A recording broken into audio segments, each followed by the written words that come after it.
So without further ado, please join me this morning in welcoming Ms. Sheena Lyle.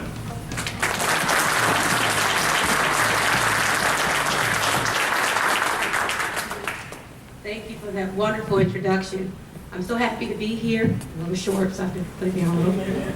And I want to congratulate all 23 graduates today, and I know this is an accomplishment you will be proud of. So my speech is, behind every successful man or woman is a coach, question mark. Before I get into that, I want to share some famous leaders' quotations that were given to them as they went along in their path. You'll know a lot of these leaders, and I want you to think about the fact that even famous people need someone to coach them along the way. Take criticism seriously, not personally. Former President Bill Clinton. Get out of your comfort zone, General David Petraeus. Be clear in your own mind, advice given to former Speaker of the House Newt Gingrich. Never compromise, advice to Jonathan Horton, Olympic gymnast. The bigger your head gets, the easier your shoes are to fill. That was given to Phil Jackson, 11th time championship winning coach. Show, don't tell. Jim Senegal, Costco co-founder and CEO. Look down the road. John Chambers, leader of Cisco Systems. Don't forget who you are. Jack Welch, former board of directors of General Electric. Leave your ego at the door. Howard Schultz, founder and chairman of Starbucks. And one of the most important ones, everyone needs a coach. Eric Schmidt of Google CEO. So all of these leaders found one thing in common, that they needed some coach, some support system. And that is such with us today as leaders, is that we need a support system. So does it have to be a coach? Well, I want to share my personal story of having a life coach as a CEO. I have been a CEO, as mentioned earlier, for 8 years, but in my second year of operations, I needed a life coach for transition and growth. The issues that were covered in my coaching sessions were personal and professional growth, employee performance, company direction, short and long-term goals. And my coach was beneficial to me because she was experienced, straightforward, not telling me what I want to hear, knew my industry, and gave me homework or other sources of information outside of her. So what I did is I learned that I needed a coach even though I was a CEO and a leader and I knew what I was doing, but I needed someone for that support network. So in turn, I had become a coach, and I wanted to just read off a couple questions that I share with my coaching clients that I want you to think about as you are now a leader and you are graduating. Because these are things that we all need to consider. So these are questions I talk with my clients about. What do you want to have accomplished by the end of this session? It's your session. It's about you. What do you do best? What skills will help you get where you want to in the future? What part of your work do you love? What is the best part of your day now? And what is the worst part of your day now? What do other people think you're good at? A little bit of that 360 if you're ever taken one. What resources can you draw on? And some action plan things I've asked my clients are, what are your options?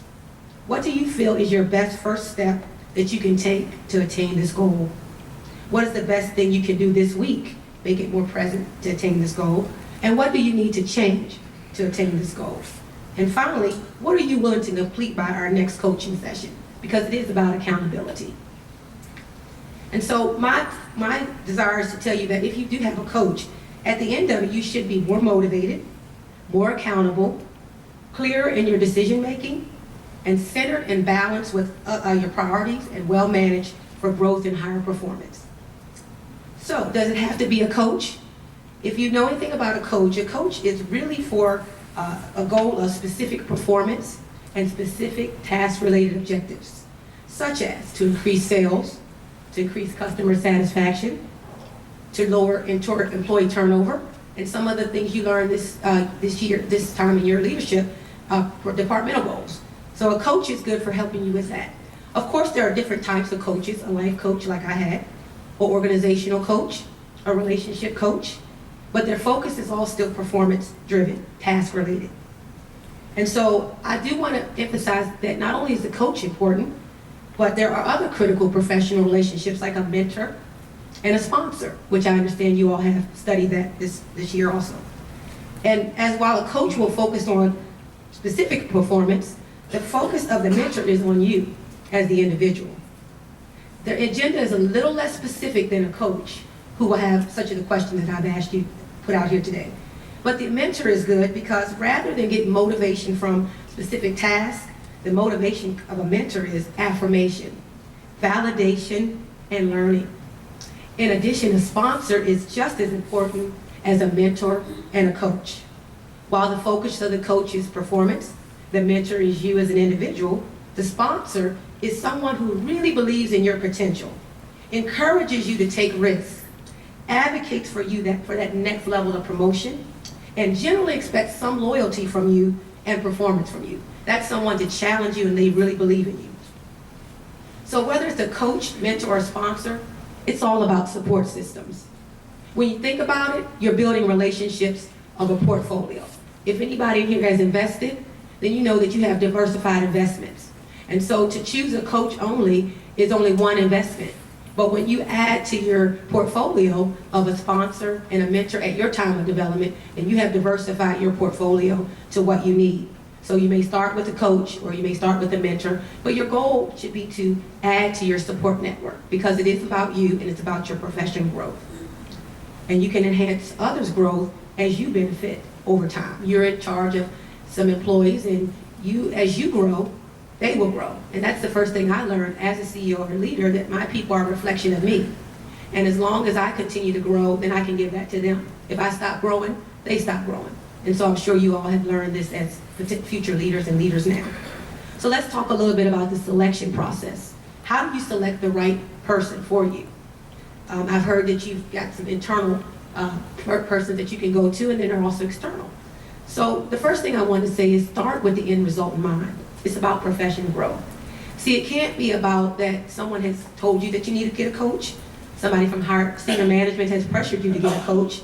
It needs to be about you and your focus. Going through the motions is not an option. It will only cause you to be ineffective. So you have to look at yourself and look at where you want to be, not just where someone told you to be. And in addition, people believed in you, and that's why you're in this leadership class. So in order to put that investment to work, you have to believe in yourself and seek out the growth that others believe in you. So moving to self-awareness, which is a big key of any relationship. You have to be honest with yourself to identify where you are now. There are times I've had to identify my weaknesses and things I didn't like about myself, and I mentioned that in my book, Who Told You You Couldn't Be You, because of the fact that it was an account of some of my leadership experiences, and sometimes knowing that you may be a little too hard on your employees. Maybe you need to scale back a little bit because there are some things that really aren't all that serious. There are things that are serious, but some things really are not that serious. And the best way to have employee performance is through motivation and where they can buy in. So you have to really know yourself. You have to know where you need to grow.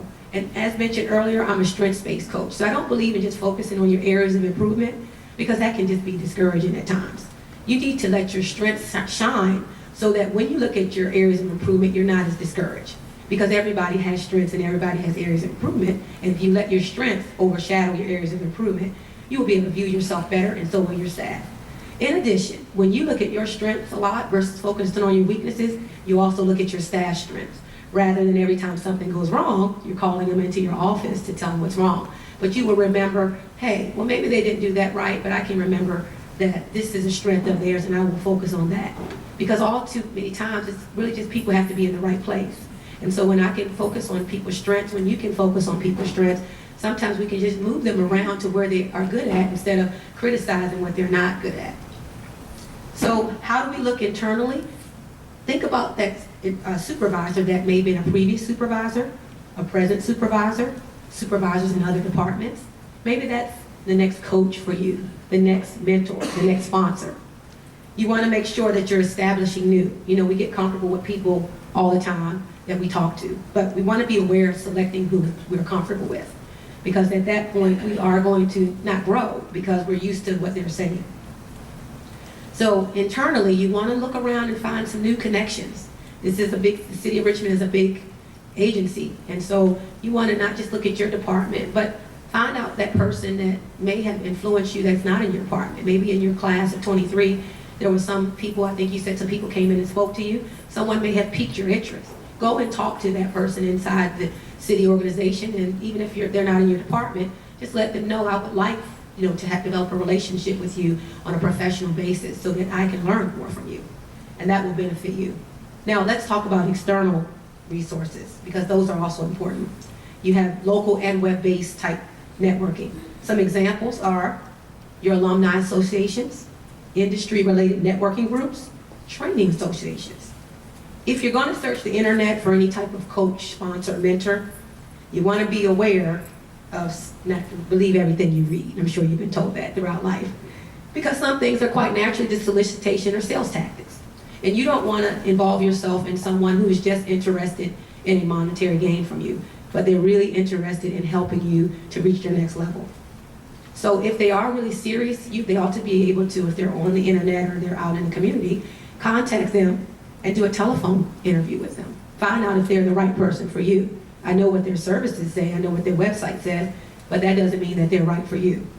So take the time to look past the solicitation, look past the criteria, and look at what fits you. And if you research, one of the things you want to make sure is, if you know more than your coach, mentor, or sponsor, it might be time to find someone else that can challenge you. You want to make sure that you are getting the best out of your relationship. So once you have found these collaborative engagements, these networks, you want to engage, communicate, and grow. As with anything in life, you get out of it what you put in. Your needs change, and you must communicate that to whoever you are in relationship on a professional level, whether it's a coach, sponsor, or mentor. You need to keep open communication so your relationship does not become stale. And when you think about it, it's just like professional relationships. If you don't keep up the communication and the commitment, they become stale also. Such is it with any other professional networking relationship. You want to make sure you also assess the quality of what you receive from the other party. You want to evaluate your support network. Once you commit, you should be able to evaluate if your coach, mentor, or sponsor is committing to their part. Are they providing the service or the relationship that they stated they would provide? Are your needs being met? If not, it may be time for a new relationship. As mentioned earlier, it's like building a portfolio. You can trade in and trade out based on your growth and goals. So make it about you, make it about your professional growth, make it about your employees that you are going to be in charge of. And you want to make sure you continue to build your networks and alliances throughout your career. Someone saw potential, as I mentioned, and skill in you, which is why you're part of this leadership graduation today. Use it so you don't lose it. You have to continue to build your networks and alliances. So 5 years from now, everybody think about where you might be 5 years from now. I know we're trying to get through just each day, but think about 5 years from now. Where are you going to be? Where is your success going to be? What will be your support systems? What are your support systems now? And what will they be 5 years from now? Imagine that. Will you have built those support systems? Will you have had a coach, a mentor, a sponsor? Will you have had several? And it starts directly after graduation. This is the day of your graduation. So if you have not established a coach, mentor, sponsor now's the time to get started. I know it's the summertime coming, but no time like the present. You don't want to procrastinate.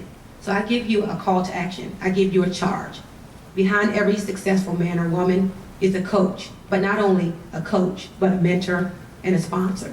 Persons in your corner to encourage your success and to help you rise to the next level of growth.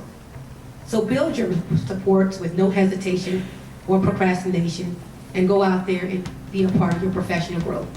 Thank you so much.